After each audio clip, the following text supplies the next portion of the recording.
네, 이준석 신당, 그러니까 개혁신당과 양향자의 한국의 희망, 이 두 개 당이 24일에 합당을 선언했습니다. 제3지대에 있는 5개 정당 가운데 두 당이 합당을 한 겁니다. 양당은 애초에 과학기술부총리 신설 뭐 이런 것들을 골자로 한 미래 비전을 발표만 하려고 했는데 곧바로 합당을 선언했습니다. 이 두 당의 합당으로 이제 앞으로 그러면 제3지대에 남아있는 정당들과의 합당은 어떻게 될 것인가, 이런 것들에 대한 관심이 높아집니다. 미래대연합, 그러니까 조응천당과 이낙연 대표가 이끄는 새로운 미래, 이 당도 주중에 합당 선언을 할 것으로 일단 알려지고 있습니다.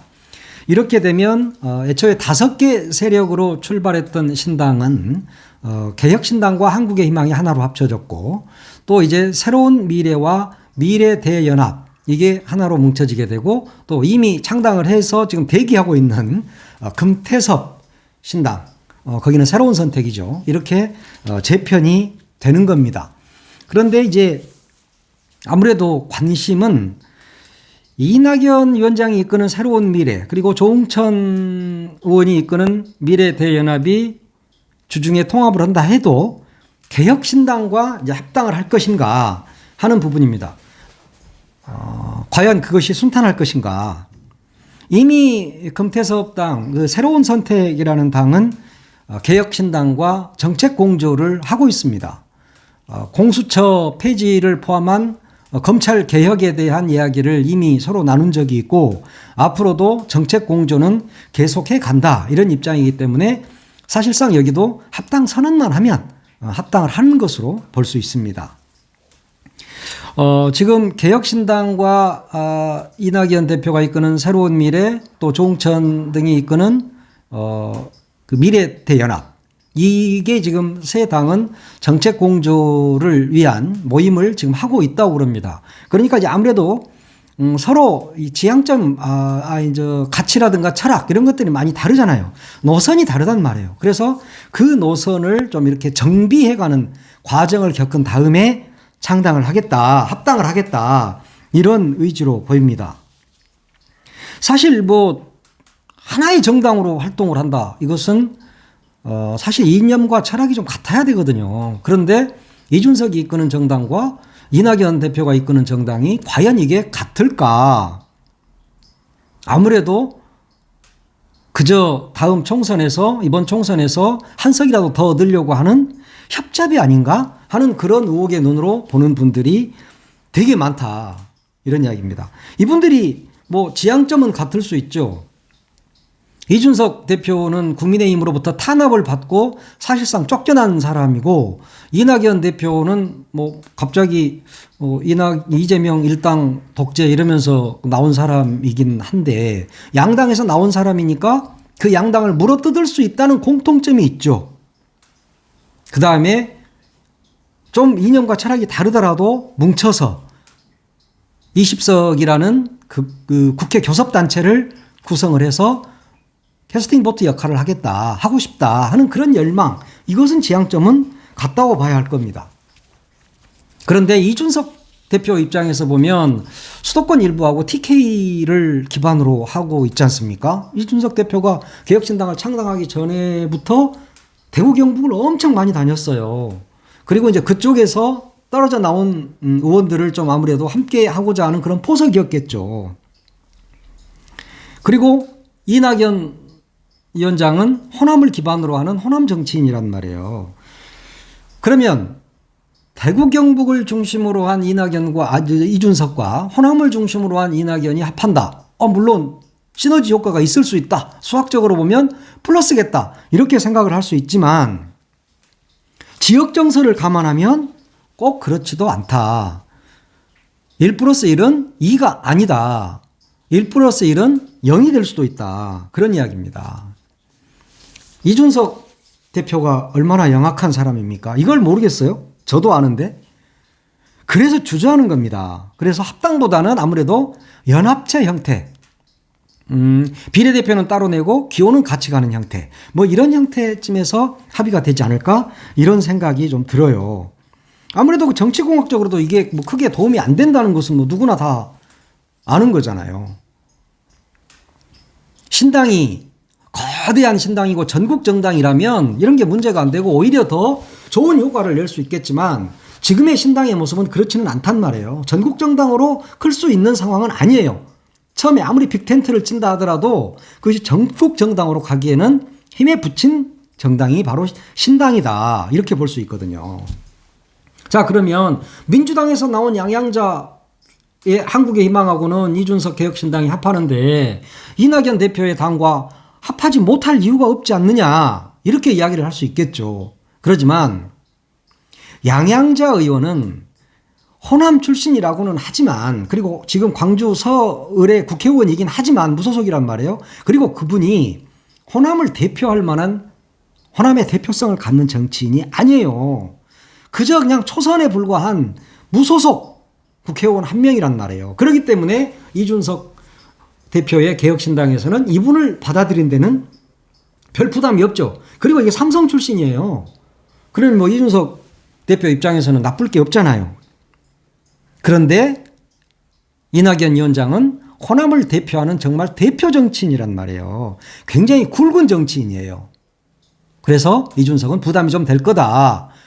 이분이 호남에서 지지율이 뭐 높냐 낮냐 이런 부분을 떠나서 호남의 대표 정치인이 거기에 들어온다면 이준석 대표의 지지자들, 개혁신당의 당원들 이런 사람들은 이게 뭐지? 내 정체성은 뭐야 도대체? 이런 생각을 할 수 있다는 겁니다.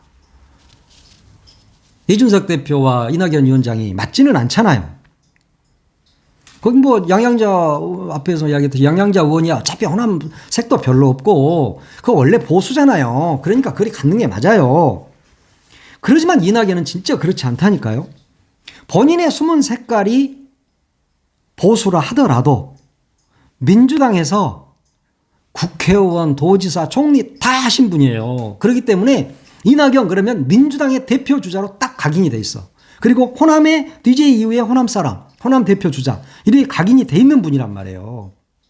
그래서 이준석은 욕심을 낼 수도 있겠지만 그렇게 하다가는 이준석 개혁신당까지 망할 수가 있다. 왜냐? 이낙연 전 대표가 호남에서 그 정도의 지지율, 자기의 지지율을 먹고 있다면 당연히 합당하겠죠. 나라고 해도 합당해요. 그렇지만 이분은 지지율이 매우 낮다. 그런 입장에서 이준석 입장에서 그 부담을 갖고 통합을 하는 게 맞느냐. 그 점은 있죠. 그런데 한 가지 뭐 가능성이 전혀 없다고 볼 수는 없죠. 그동안에 이낙연 대표가 난 지역구 불출마예요. 이렇게 이야기했었잖아요. 그런데 갑자기 어제 광주에 와서 출마 가능성을 열어뒀습니다. 그렇게 되면 이준석은 이낙연의 이선 후퇴를 요구하면서 지역구는 출마하되 당에서의 역할은 거의 제로 상태에 만들고 합당을 추진할 수도 있을 것이다. 그런 예상은 할 수 있겠습니다. 어제 이낙연 대표 광주를 방문해서 이 출마, 불출마에 대해서 너무 늦지 않게 결정하겠다. 이렇게 이야기를 했습니다. 너무 늦어서 광주 시민께 혼란을 주는 것은 예의에 어긋날 것이다. 이렇게 이야기를 했으니까 조만간 출마할 것인가 불출마인가 하는 것은 명확하게 내놓지 않을까 싶습니다. 이건 역시 본인은 정말 출마하기 싫죠. 본인도 그렇게 말했어요. 정치인이 한 번 이야기를 했는데 그것을 다시 주워 담기가 쉽지는 않다. 그렇지만 많은 동지들이 출마를 하라고 해서 고민하고 있다. 뭐 이런 정도 이야기를 했습니다. 그러면서 또 호남인들이 자랑스러워했던 김대중의 민주당은 죽었다. 가짜 민주당을 지지하지 않는다. 그랬습니다. 지금 더불어민주당은 김대중 당도 아니고 가짜 민주당이다. 뭐 이런 이야기입니다. 그래서 본인이 창당을 하면 새로운 미래가 진짜 민주당이 된다는 이야기인데 자기는 지금 진짜 민주당을 지향하는 거잖아요. 그러면 진짜 민주당을 딱 창당해서 짊어지고 이준석 품으로 들어간다. 그거잖아요. 네, 진짜 민주당. 김대중의 민주당은 죽었다고 했으니까 김대중의 민주당을 만들 거 아닙니까? 그러면 본인은 그러면 김대중의 정신이 깃든 민주당을 새로 만들어서 진짜 민주당을 만들어서 이준석 품으로 살포시 안기겠다. 그 이야기입니까? 말이 앞뒤가 잘 안 맞아. 아, 참. 그러면 합당하면 안 되죠. 합당 노력도 하면 안 되고. 오롯이 진짜 민주당이라면 옛날 꼬마 민주당처럼 그냥 혼자 계시는 게 맞다니까요. 아, 요즘 진짜 이낙연 대표에 대해서 이렇게 이야기를 하니까 우리 엄마가 전화가 와서 아니 그래도 총리님이고 학교 선배고 그런데 그렇게 몰아붙이지 마라 뭐 이런 말씀을 하시더라고요. 예, 아니 저는 몰아붙이는 게 아니에요. 저는 뭐 내가 생각하는 거 이분에 대한 생각 그걸 이야기하는 거고 또 특히 저희 학교 동문 선배님 중에 몇 분이 전화를 하셨더라고요. 이낙연 선배가 한 일이 뭐 틀리냐 뭐 이런 이야기도 하고 후배 한 명이 또 연락이 와서 형 나는 그래도 이낙연 지지할 거야 그러더라고요. 예. 그거야 뭐 난 지지 안 한다 이런 이야기가 아니라 현상을 이야기하고 있는 거예요. 제 말이 뭐 말이 틀리다 맞다 이렇게 이야기를 더 해주면 더 좋겠다는 생각이 듭니다. 네, 그건 그렇고 어제 오후에 남광주 시장도 들렸는데 거기서도 별로 그렇게 큰 환영을 받지는 못했다 그런 이야기입니다. 지금 그 이낙연 위원장은 야권 분열 책임론, 배신자 이런 지금 이 호남에서의 그런 이야기를 듣고 있어요. 그러다 보니까 호남에서 뭐 전국적인 현상이긴 합니다만 이낙연 위원장을 따라가겠다 하는 사람은 사실상 한 명도 없어요. 자, 이렇게 이낙연 위원장이 광주에 와서 호남을 위한 대안이 되겠다 이렇게 발표를 하니까 이쪽 지역의 후보들도 또 막 들고 일어났어요. 김명진 광주 서구 이제 출마자, 윤석열 이중대 이낙연은 광주 땅을 밟을 자격이 없다 이렇게 이야기했고, 야 그래도 한때 모시던 분인데 김명진 이렇게 너무하는 거 아니야 이거?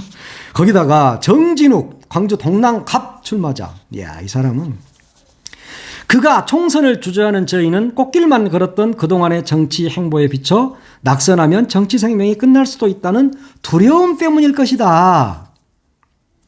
지옥구로 와서 겨루자. 와, 나와가 좀 빠진 거 아닌가? 광주 동남 갑으로 와서 나랑 붙자 뭐 이런 이야기인 것 같은데 지옥구로 와서 겨루자 그랬으니까 와 정진욱 후보는 광주 동남 갑으로 오세요. 저랑 한 판 붙게요. 야 영광 선배고 서울대 선배인데 이렇게까지. 네. 그리고 정동영 전북 민주당을 분열시키고 검찰 독재 정권에 복무하려는 이낙연 신당의 호남권 상륙을 결코 용인해서는 안 된다. 야, 연세 많이 드신 분인데 통일부 장관도 하셨고 이분도 싫은가 봐요. 진짜 싫은 건지 정치공학적으로 그냥 하신 말인지 그건 잘 모르겠고 김용록 전남지사도 한 말씀 하셨어요. 신당에 대한 도민들의 지지도를 보면 상당히 낮은 것 같다. 신당 창당 바람직하지 않다. 이렇게 말씀을 하셨습니다. 제가 지역신문을 좀 보니까 지역신문에서도 굉장히 드라이하게 기사를 쓰려고 노력을 많이 했더라고요. 근데 그 중에서 남도일보 김명식 정치 담당 국장이 쓴 데스크 시각, 요 기사가 좀 있더라고요. 신당이 성공하려면 이라는 제목의 데스크 시각인데 거기에 이렇게 썼어. 새로운 정당의 간판이 아닌 기존 정치권의 대안이 될 수 있는 비전을 제시할 수 있는지, 그리고 지역과 국가의 발전을 이끌고 운영할 능력이 있는지가 중요하다. 일당 독점의 지역 정치 지형을 바꾸고 양당 체제의 대한민국 정치를 바꾸겠다는 목소리만으로는 지역민과 국민의 입맛을 맞출 수 없다라고 쓴소리를 했습니다. 그러니까 똑바른 비전을 내놔라 라고 남도일보 정치 담당 국장 김명식 국장이 이야기를 하고 있습니다. 이번 주 중에 이낙연 위원장의 새로운 미래 그리고 조은천 의원이 이끄는 미래 대연합이 합당을 선언한다고 하니까 또 이제 3지대는 또 지금 다시 줄어들게 되는 것이죠. 이제 3개로 나뉘게 되는데 이 3개의 당이 또 언제 어떻게 합당을 선언할지는 두고 볼 부분입니다. 그런데 이낙연 위원장과 또 원칙의 상식에 있는 의원님들과 그렇게 인간적으로도 정치적으로도 썩 친하지는 않은 것으로 정치권에서는 알려지고 있습니다. 특히 그 이원욱 의원님 같은 경우는 정세균계잖아요. 정세균 전 총리님하고 이낙연 전 총리님하고 그렇게 친하지 않답니다. 뭐 그런 이야기도 있어요. 그렇기 때문에 물론 뭐 정치적으로 같이 뭐 지향점이 같다면 뭐 별게 아니겠지만 합당을 한다 해도 이합 집산에 불과할 것이다. 이런 생각이 듭니다. 네, 오늘은 여기까지 하겠습니다.